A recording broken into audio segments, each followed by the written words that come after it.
Welcome Welcome to to Shade in Shade the in the City. City.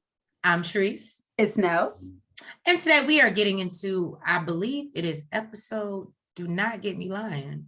I don't know what episode we're on, y'all, but we are in 90 Day Fiance, and that's what we're reviewing today. That's what we're doing tonight. So please make sure that you hit that like button as you're coming in. And that subscribe button. And yes, let's get into it because I ain't got much wine. Let's get shady.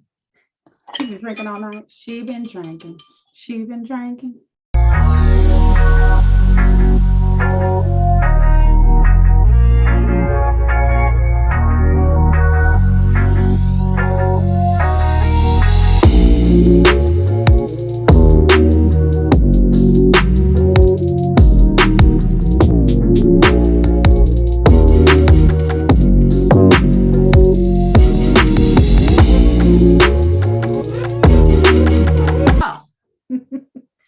With Nels's favorite person. Girl, bye. It's Emily and Kobe. Now, they are on their way to Rock City. I was actually excited, just like Kobe. I was excited like Kobe. I was like, what is Rock City, right? This must be amazing. So we learned that they are halfway through their 90-day process. Emily has been busy with planning. Kobe. Yeah, she got somebody to foot the bill. Right. Kobe wants to talk about saving money and working on moving out of her parents' house. He basically feels like her parents are a little bit too involved in their relationship. And so he's basically, and she felt pressure from their dad, from her dad, and he feels like they shouldn't use the whole 10,000. I guess going to the wedding. And she's like, no, I want a nice wedding. I want nice flowers, nice food. And she's not settling. I think the parents need to have like a conversation with her as well. Like, no, but see, the problem is, and this is what, see, y'all gonna get me started early. I don't know why y'all do this to me. Now, you see this? But I just why y'all do this? That her parents, again, it's called coddling. What they do to her, she is a grown-ass woman. And the fact that you are being nice enough to help her pay for this wedding, I think, and the fact that she pays no bills of her own, she has no real concept of brought life. A whole family into your home.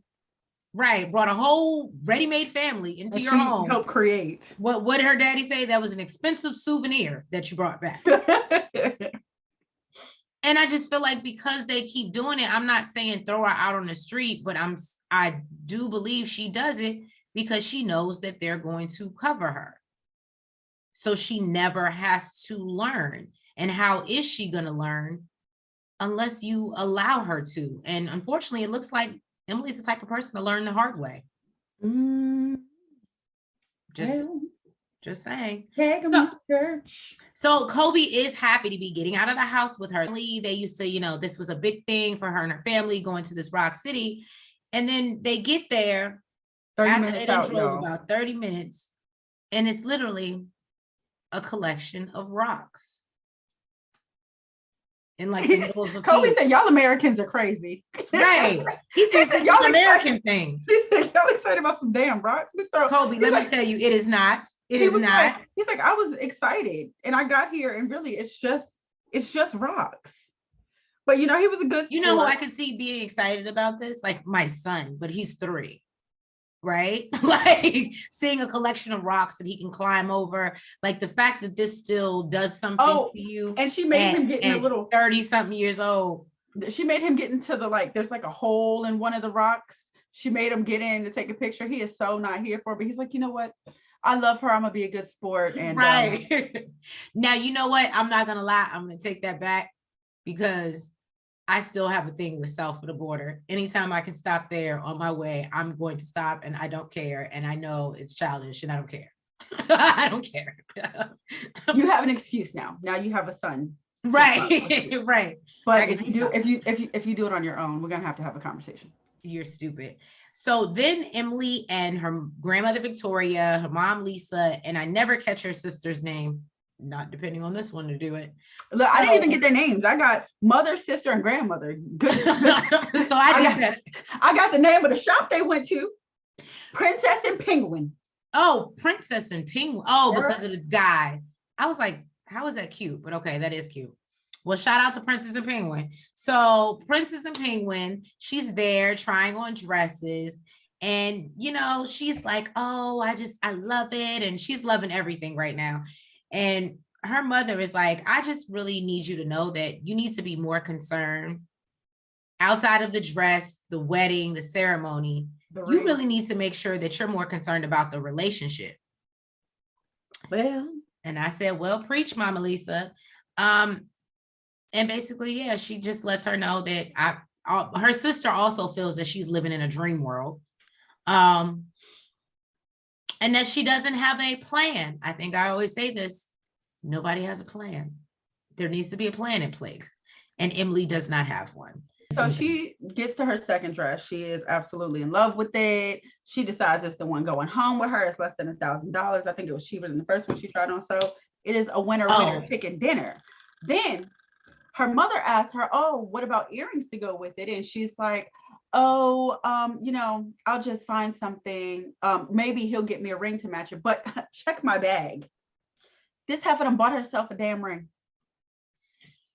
She bought herself a ring, talking about, well, I mean, if he can't do it, I mean, I really love this ring. So, and her mom is like, what if he gets you a ring, but you love the one that you bought more than this one? Oh, well, then I'll just have to suck it up and wear it. And her sister actually realizes that it's a control thing. It is. And not even that, but if they're so hurt for money, why are we out here with 2 rings? Oh, she made it a point to say that she bought it herself with her own money. If you can afford a ring, man, why am I putting money towards your wedding? Your wedding, right? Because that ain't a priority. Look, that boy, and her sister does ask her, she's like, well, how do you think Kobe is going to feel if he were to find out that you went out and bought your own ring? And, you know, again, like she said, she's not really concerned about that. She'll just suck it up and pretend like, you know.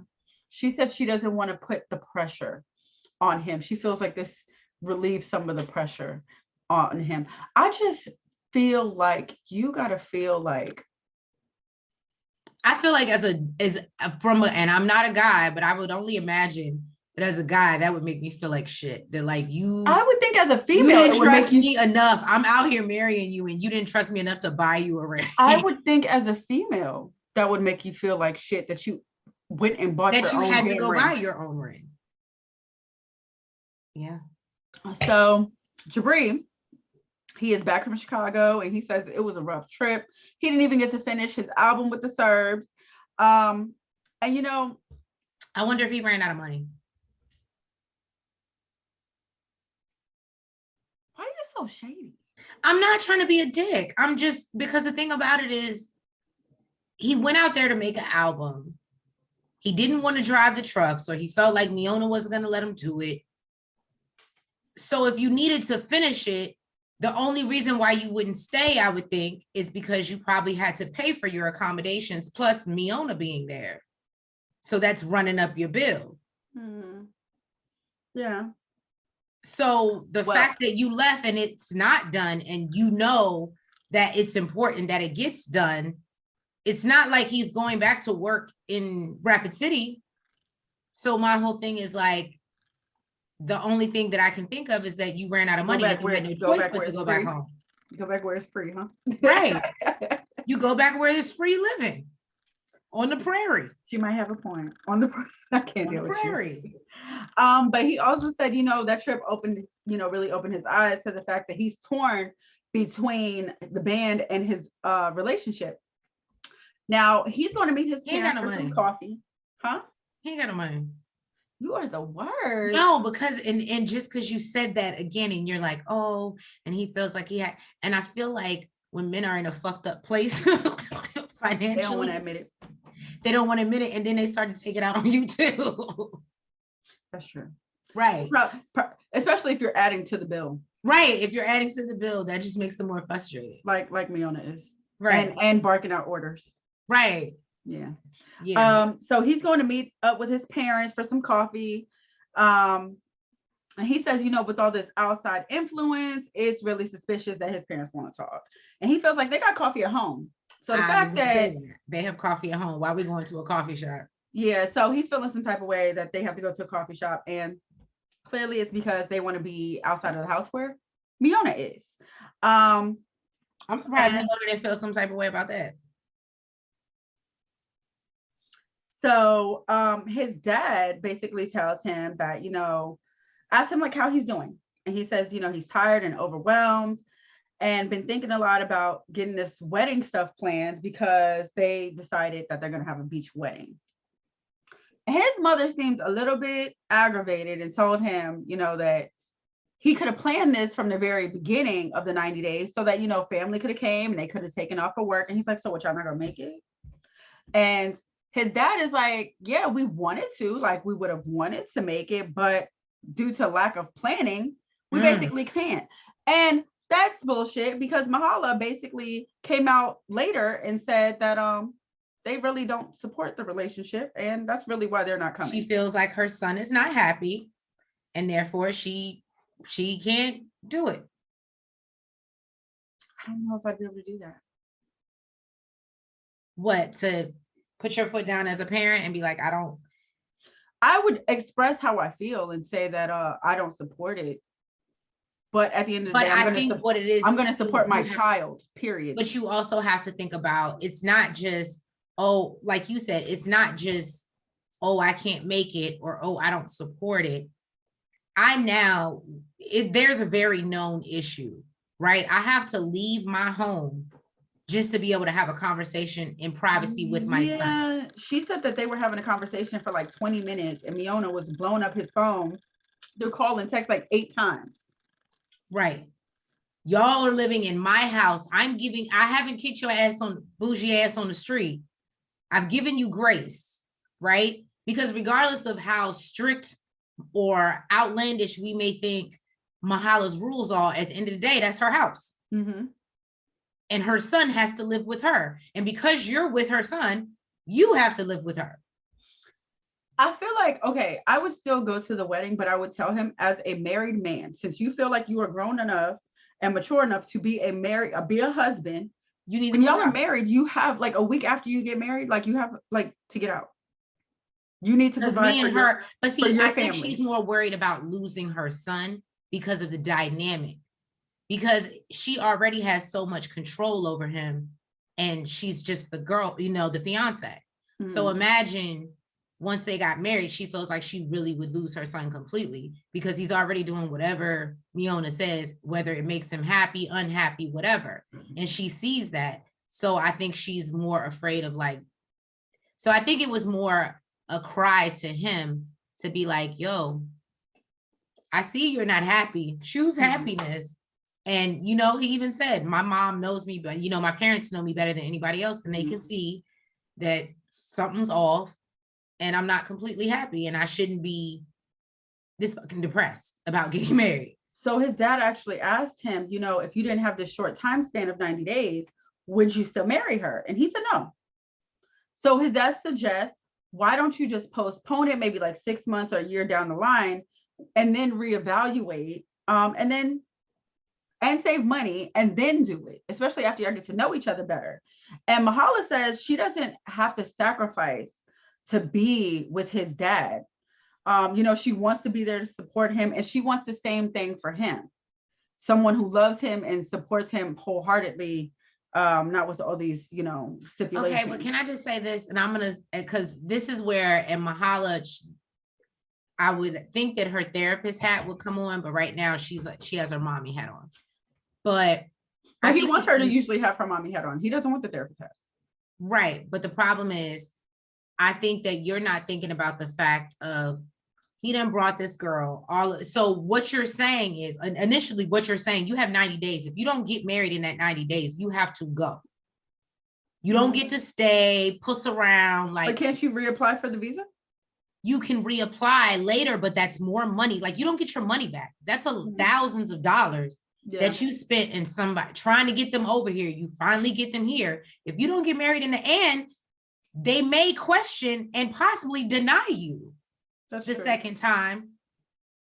Because if y'all didn't make it the first time, why are you, it looks suspicious. Mm-hmm. So yeah, no, that's not.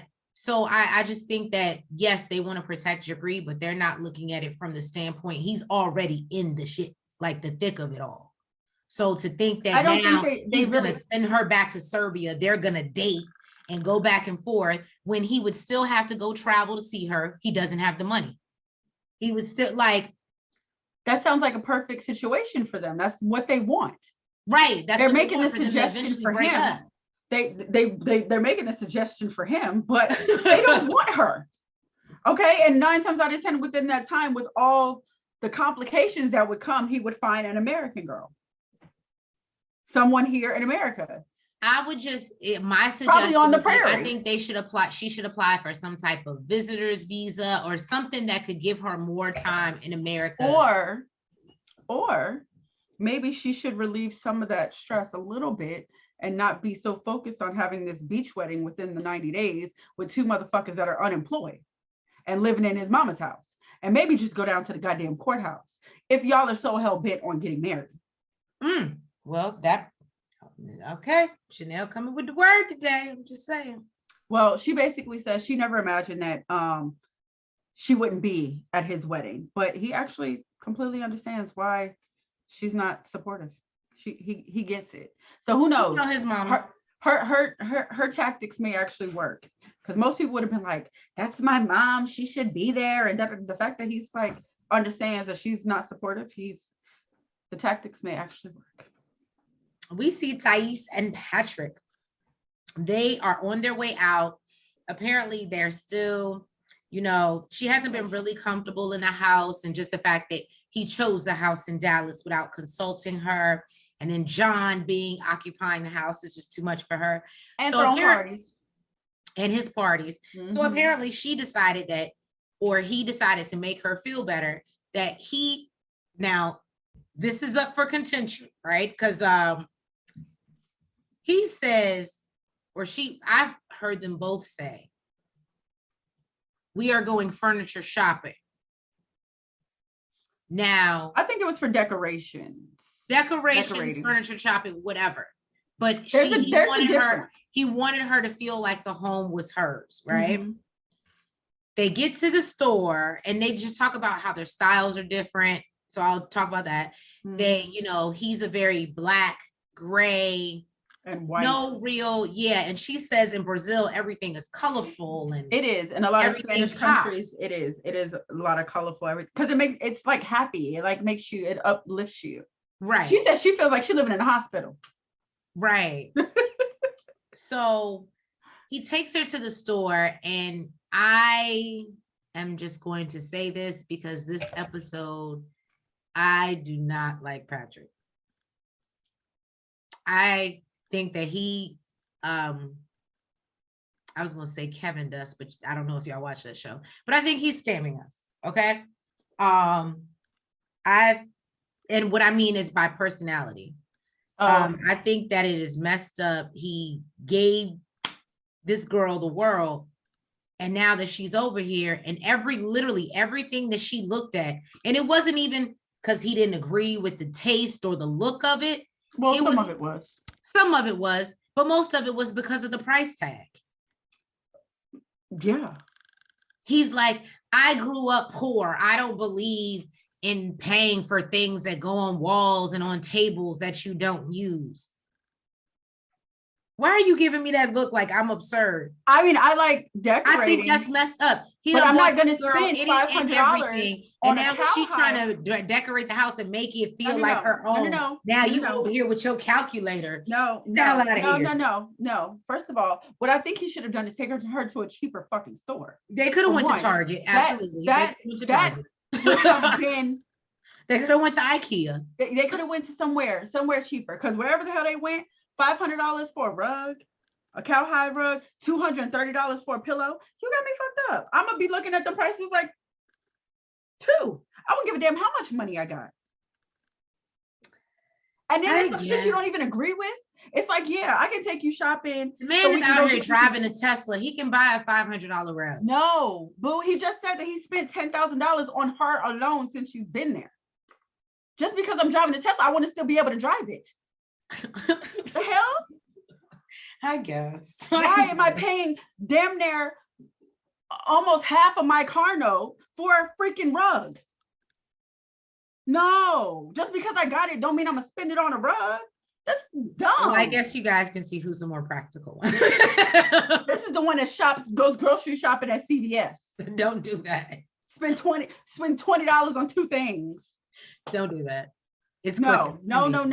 I just think that he should have taken her to a cheaper store so that she could have got, because they have nice stuff. He didn't have to take her to this high-end store. It was clearly high.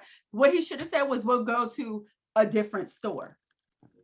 Well, he basically, as they're walking around the store, and I noticed that even the guy that worked at the store that was helping him, he was like, they seem like they don't really know each other.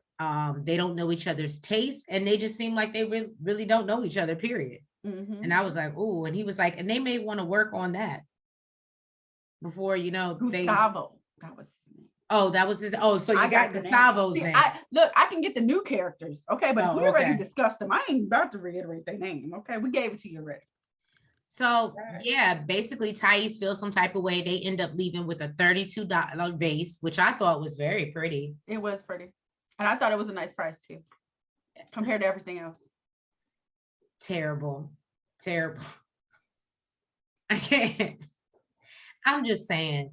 She wanted to make it her own, and he robbed that from her. And then what I didn't like was he threw money in her face. I hate that.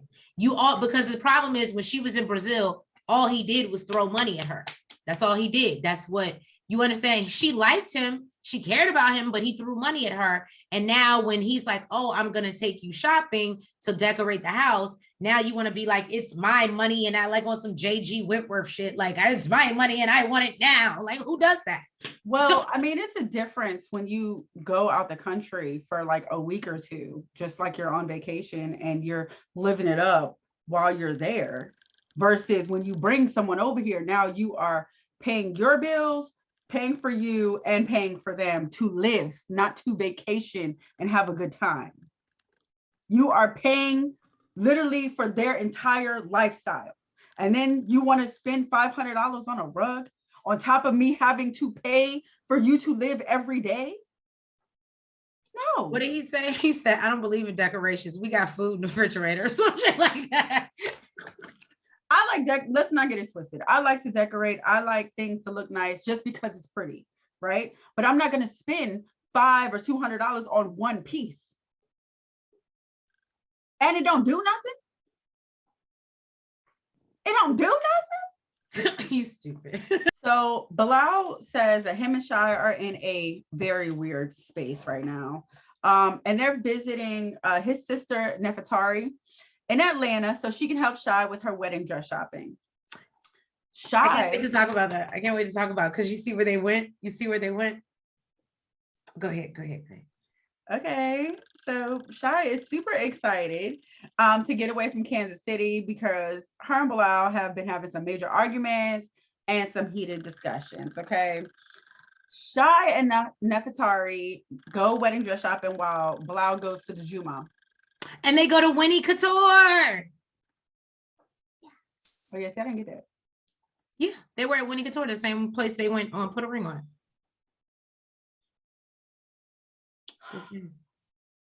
I really like that place. Go ahead. I feel like the dresses that I saw on Put a Ring on It were better. Oh, well, I think it was because I think it was because of her dress style, honestly.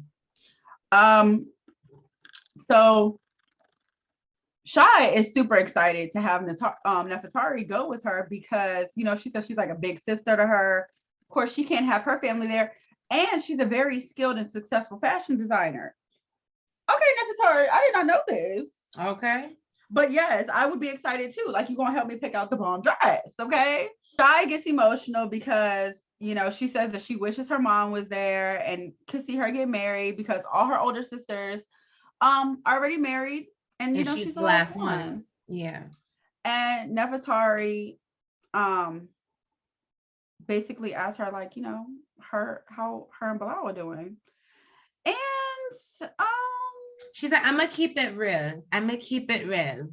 Yeah, Like, basically she says like when she brings up an issue, he kind of pitches that back to her about what's aggravating him about her.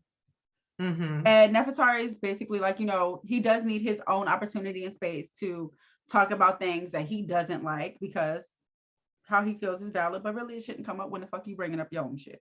Is basically really what she was saying. And Shy says that she traveled thousands of miles to try on a dress. Okay. And this is real to her, especially now. Look. Especially the issue about having children. The shit that gets swept under the rug all the damn time. And she feels like he's back and forth with the topic, and it's really a deal breaker for her. And Nefertari basically says in the confessional that, she's concerned because she does believe that he wants more kids. I think he just wants to put a timeline on it. I also think that, no shade, she's covering for him, or like, yeah. Because like he's moving with caution a little bit. Right, because he's moving with caution and all this other stuff. And at the end of the day, that's her deal breaker. And I just feel like he should just go ahead and say it if he's not going to do it, versus, and she basically says, well, that's a hard place to be in. I don't know if they're going to make it past that, because he may not give her the answer that she wants. So Shy says she didn't want to kill the vibe with this conversation because it's a beautiful moment, and she doesn't really want, his sister to get too involved in their relationship. But at the end of the day, it is her brother, and she's going to ride for him. She just hopes that his past doesn't affect their present or their future.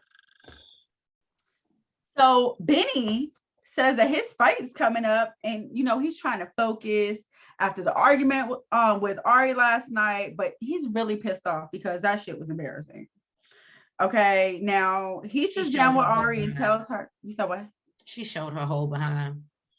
Well, he sits down with Ari and tells her that last night made him feel very uncomfortable in the gym. And she says, me too. I said, well, all right, Ari, go. Like, shit, you embarrassed? Guess what? Me too, homie. You on camera rolling around on the floor with this bitch. Now, she does admit, looking back, she could have handled the situation better. But in the moment, she said it was something that no one wanted to see. Her man rolling around on the ground with some other woman. With his female rolling partner. And he didn't communicate that with her. So she was feeling some type of way. And she also says that she lets him know that it's not about her, boo-boo. It's about you. It's about you. And you need to tell the truth. Full of shit because she came at the girl about her makeup, her lashes. Yeah. Well, if it's not about her, then why are you worried about how this girl is coming to the gym? She's supposed to take off that shit just because she's fighting? Right. Because when she leaves out of here, she ain't supposed to still be a bad bitch. But it's not about her though. Child, bye. You knew she was a baddie.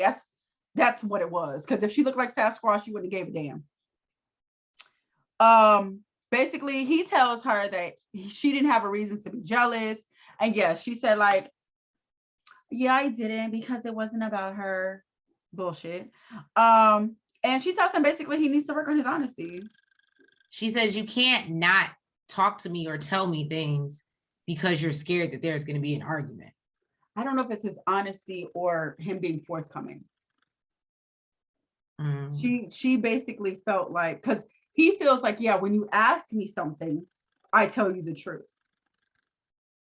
So he needs to be more forthcoming or more transparent. Yeah, and just say, hey. Because the fact that he tries to hide it makes it, in her mind, makes it look sneaky. The thing is, right? And I hate when guys play this role, right? You are disrespecting your partner when you're doing something that you don't want your partner to do. Okay? 9 times out of 10, you don't want your partner to be rolling around on the floor with some male rolling partner, okay? Especially not without communicating that to you. So give the same respect. Well, it's as simple as that. Basically he explains like he really doesn't want to focus on this right now. He doesn't want to deal with this. And she's like, yeah, you have that luxury. I don't. I'm left here to deal with the stress of all the shit that we have to take care of. So, you know, he pulls her over to him and explains, you know, that this is my dream. You know, I've been waiting to do this my entire life. And really, I just want your support.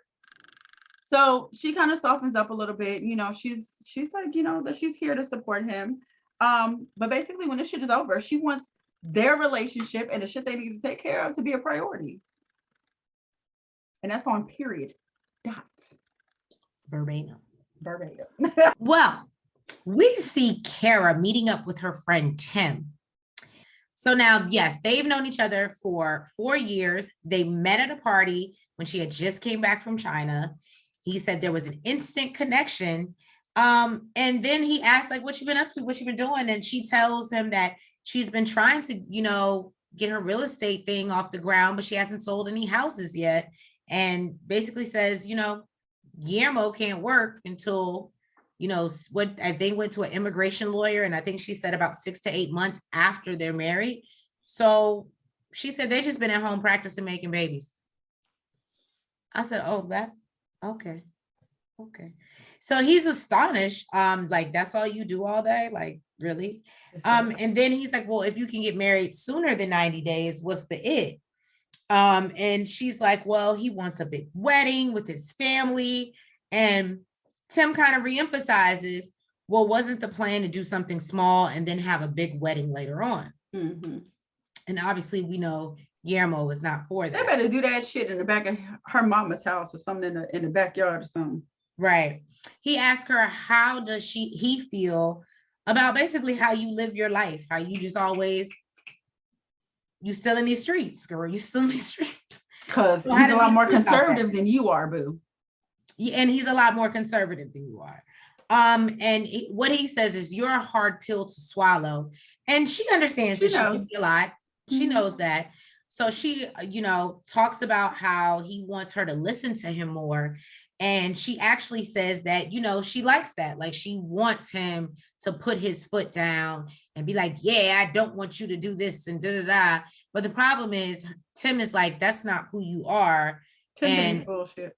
And eventually you're going to get tired of that. And eventually he's going to become resentful, having to be the person to constantly try to keep you in line. And Tim wants to know if that's who he wants to be. Right. Because if this is something you're forcing him to be, like, that's not going to work either.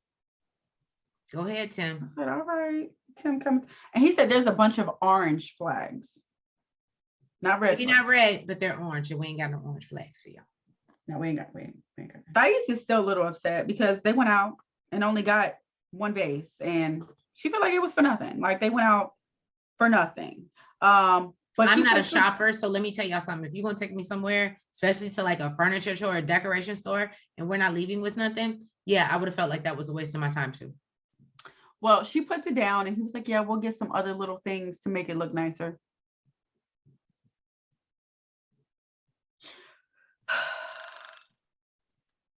Well, I'm trying to get his ass kicked because, like, Thais is not hesitant to get back on that plane.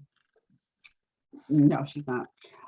So he explains that he told her, you know, he didn't really want to buy a lot of stuff because decorations are not important to him. And she explains that it's important to her. Like, it's not all about you, homie. And he tells her that, you know, well, if it's important to you, go buy it. With your own money. With your own money. And can I tell you, I thought this was so disrespectful because, you know, that girl is in a position where she can't work right now. She can't make her own money. So to throw that in her face. And she's shocked. She's like, you ain't never talked to me like this before. Right. And I was like, oh, so this is what it is. Now that I got you over here and I'm fully, completely dependent on you, now you're going to start talking to me. That's what I did not like. That's what I did. He switched it up a little bit. Now, granted, he may have had points in the amount of spending or, you know, amount of money that he spent since she's been there and wanting to, you know, check his finances. I will admit, I'm not mad at him for that. I just really don't like the way he spoke to her. And basically, like, I just really feel like a lot of this could have been alleviated had they walked into the store, saw the price, the first price that he saw, and say, you know what, let's go to a different store. It didn't even have to be Target, but it could have been a different store and more like in not even his price range, because clearly he can afford it, but something that he's willing to splurge on. They could have went to a Regency furniture. That's what I'm saying. It could have been something small where you're spending maybe $50 on a rug, $100 on a rug instead of $500. You know what I'm saying? And you could have got more. But regardless, they don't have the same type of style anyway. So I think that was part of the issue. She wants color, he wants a hospital, and that's going to be a problem. So, she feels like he wants to control everything, and she tells him this, and he says, he's the one making the money, so he's going to have like more say so, basically, and how it's spent. And he tells her, you're not just going to come here and spend all my money. And she says, well, you never told me how much you make. So how much is it? And part of what I get where she was coming from, because for you to say you're not going to come here and spend up all my money, right? When you've been throwing out the bag, I don't know how much money you make. To say that I'm spending all your money. So in a way, I get what she was saying, but he was just like, you don't need to know how much money. You don't need to know how much money. You got food in the fridge, the lights is on, the bills are paid, you got clothes. And Thais is basically, it's not really even about that. At the end of the day, I'm going to be your wife.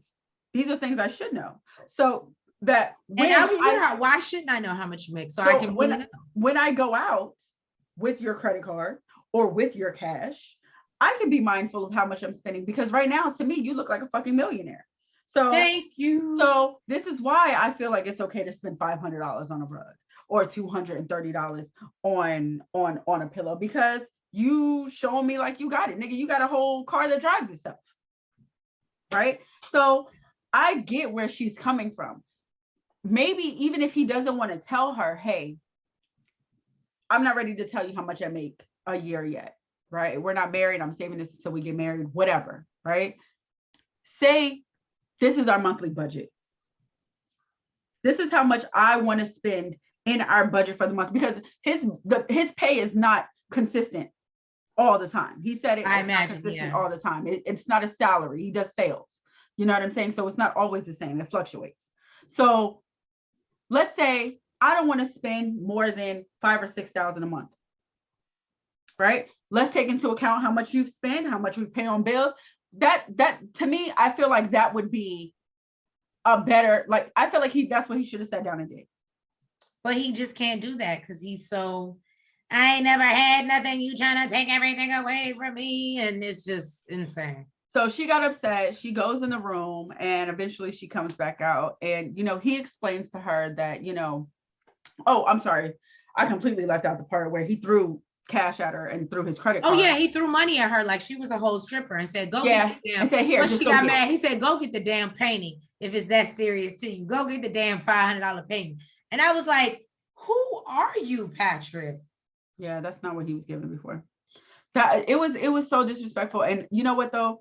And she did not deserve it. If he just wanted to say, like, the one part is it'd be different if she was really just being a spoiled brat, but she had good points. I don't know how much you make. We are about to get married. Is that a conversation that we can have? And now you start throwing money at me like I'm a stripper, like, get the fuck out my face. I just don't want to talk about it. Yeah. Yeah, it was needless to say, it made her very upset. And she actually agreed with her father. She felt like, American men just want to use Brazilian women. So she went in the room and shut the door and basically said deuces to that ass. Now we are out with Bilal and Shy. He is taking her on a cute, romantic Ferris wheel in Atlanta. Now, Shy is actually scared of heights. Which she does. My thing is, did he not know this? How is this going to be romantic to somebody that is afraid of heights? And he's patting himself on the back about how romantic he is. See, I didn't want to go there, but you opened the door. Go there. He just gives me like, I left the door open. Again, like you said, he probably should be by himself. It wasn't about what she liked.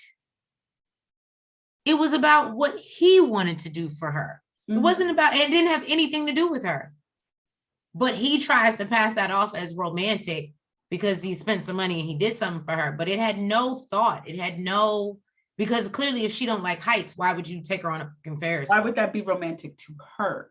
Right. Maybe it would be romantic in general to somebody who's not afraid of heights, but this girl was quivering the whole damn time that they were on the ride. It gives me he doesn't care. I feel like Bilal needs to get a mail order bride and stop messing with Shy because she's not the one. She is not the one or the two. All right. I just feel like he wants somebody that's like, thank you so much for getting me to America. I'm going to do whatever you say. I appreciate everything you do. And that's just not, and I feel like a lot of people that we see on the show, that's what they expect these people to come over here and act like. And no, if that's how you feel, you should get a mail order bride. The problem is a lot of people over here that bring people from another country think that they want to come to America. That right. America, and they be like, no, I was good where I was at. Let me say, we go vacation over there for a reason. They're living in fucking paradise. Right. Okay. Nine times out of 10, this shit is way cheaper than, like, don't even get me started. But most of the reason why they act that way is because they feel like, oh, they're coming to America. I'm bringing them to America and they need to kiss my ass. I can't disagree. So then, and this is how I know I'm sorry. I'm trying to find it in myself to like him. He then takes her on the Ferris wheel and you take her on this sweet romantic thing and then brings up the fact that he wants to talk about the prenup just came through. He keeps calling it the contract. No, it's a prenup. Let's just call it what it is. It's a prenup. On this romantic Ferris wheel ride. Now, after her mood changed, he realizes maybe it wasn't so romantic or a good idea. He didn't care because it was about him. It wasn't about her. He was trying to smooth over. That's what he was trying to do. Smooth over presenting the prenup. Oh, that's I'm doing it. And I'm gonna present you on a prenup on some you don't like and make it seem romantic so you will feel like it's not what it is. And that's why he keeps calling it a contract instead of actually what it is. Oh, that irritates me. Sorry. So obviously Shy is like really messed up. She doesn't view this as a good thing and feels like the relationship is more of a transaction. She feels you shouldn't need a contract for a relationship and she's not sure what she's going to do. And basically he's like, oh, well, it is a bit like it's a business. And just like he did say marriage is a business. You have to sign a contract when you get married, just like you have to sign a license. So I don't know what the hell that got to do with any goddamn thing. So Ari and Benny, they rent a hotel so they could be close to his fight. Benny's super excited. He says he can't believe his fight is in, just a few hours. And Ari, she's like, babe, what if I tell you I got a bad feeling? Like something bad is gonna happen. You shouldn't do this. He's like, the Lord got me. Right. He's like, no, my God got me. Go ahead, Benny. I don't give a damn. Won't he do it? Won't he do it?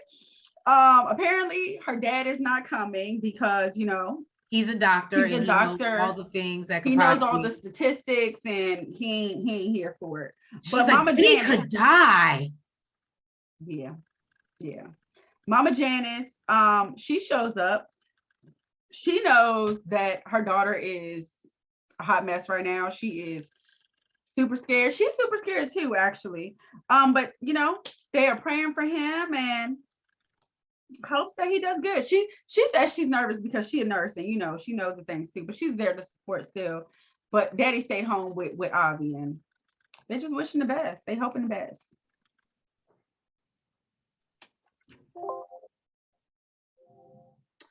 So now we're back to Patrick and Thais, and they are apparently still going through it. She comes out of her room, and she basically tells him she feels like he's being super disrespectful and that it's not about the money. It's the fact that he's not sharing with her. And he's making decisions alone.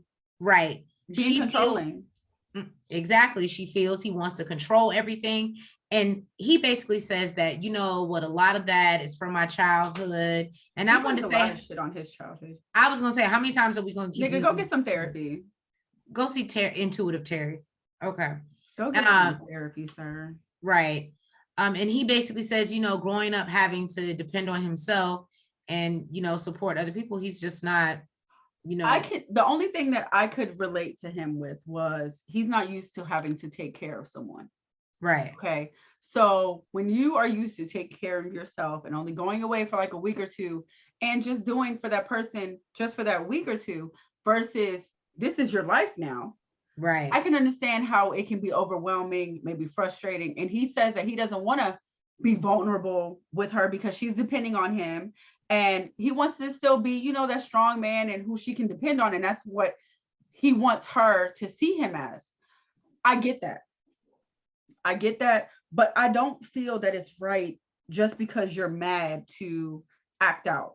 Right. Because you're upset to treat a person any type of way. I don't think or right. less than what you supposedly value them as. Exactly. So even if you're upset, even if you're overwhelmed, like I said, I felt like it could have been a conversation like, okay, well, I'm not ready to give you that yet, but we can compromise, see where we can meet in the middle. Maybe I can tell you what I would like to spend every month.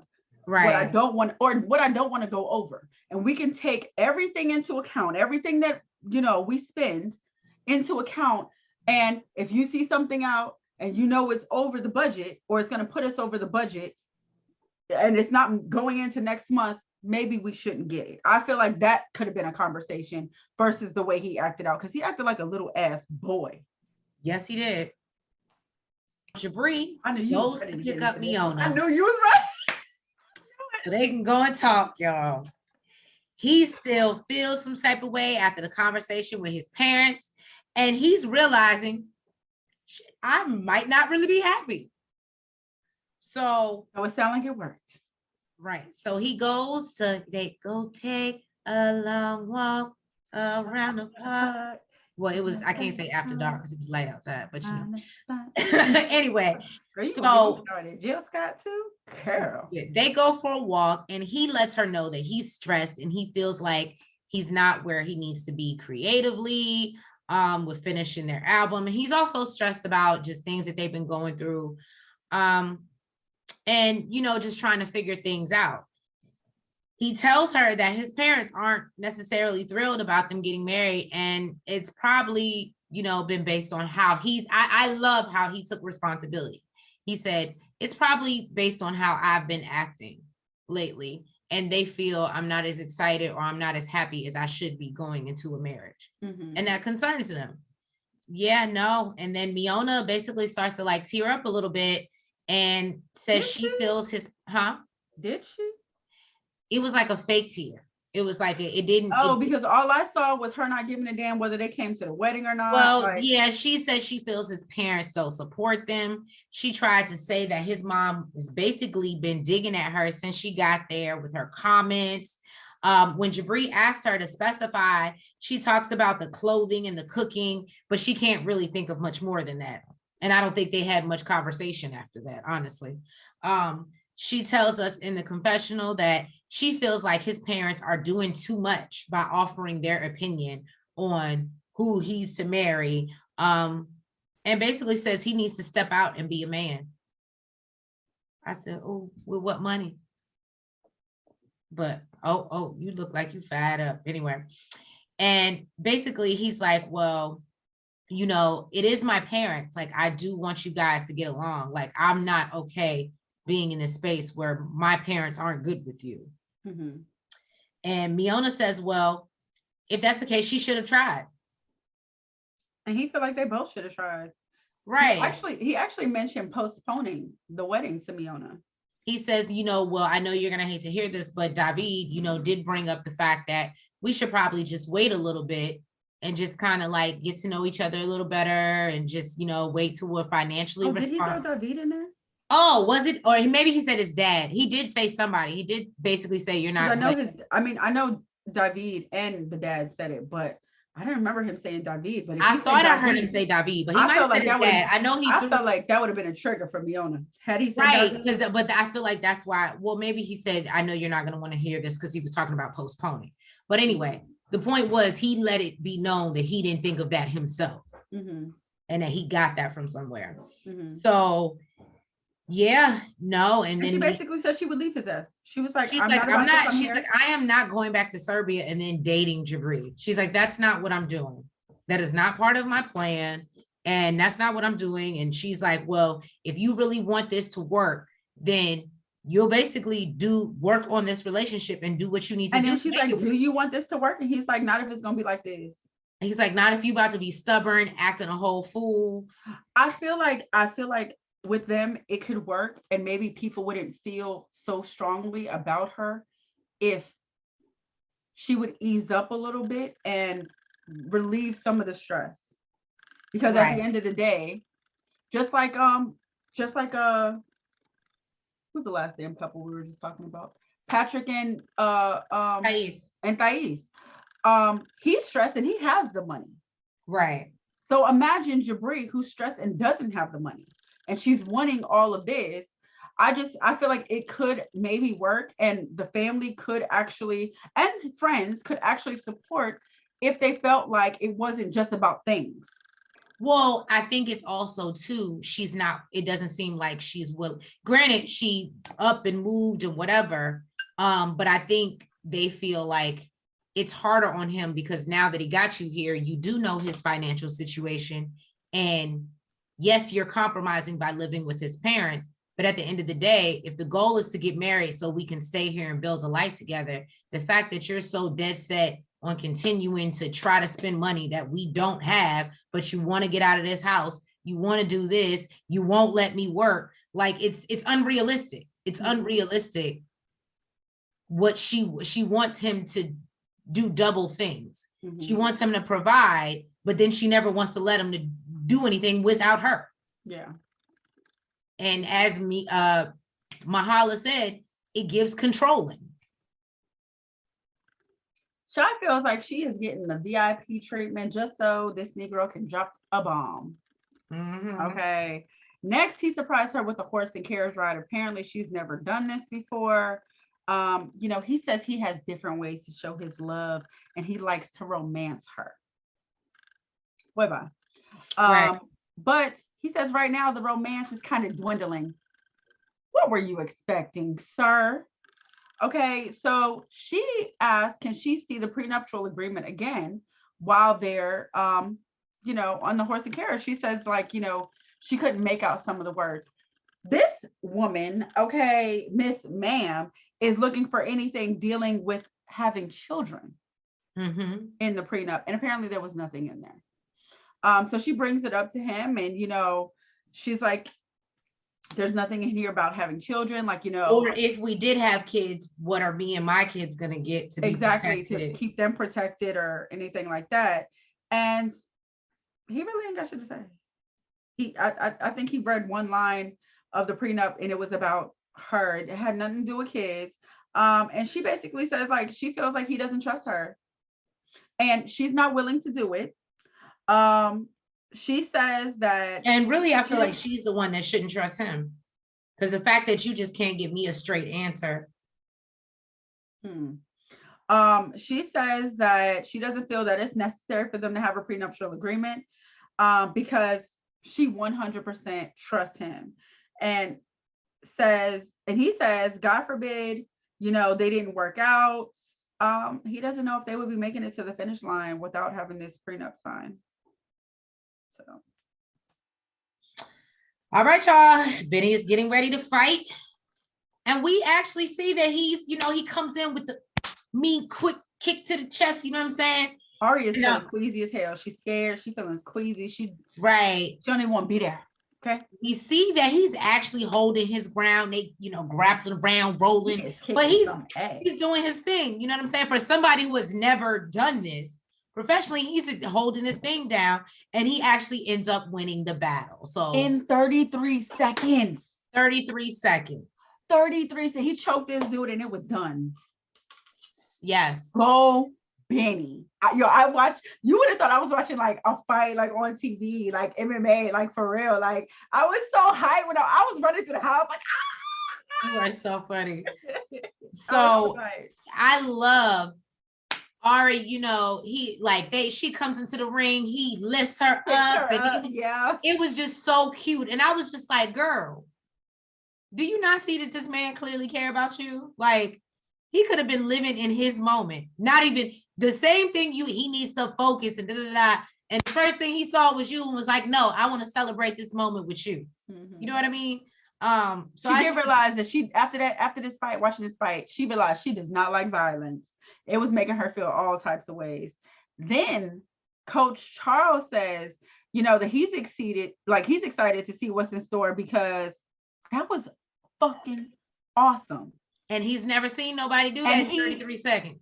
Right. He says that like it was a dominant performance. And then the backflip, like it was the icing on the cake. Right. Go ahead, Benny. Benny is so happy. He is in tears. Like he can hardly speak. And he said this is his dream. And he said, I would like to thank my fiance for supporting me. Like, I was just like, oh my God. It was a lot because you know, he said like he did a lot of things back in Ethiopia, but to do that, I guess, you know, him to do it here in America, he felt like it was on a different scale.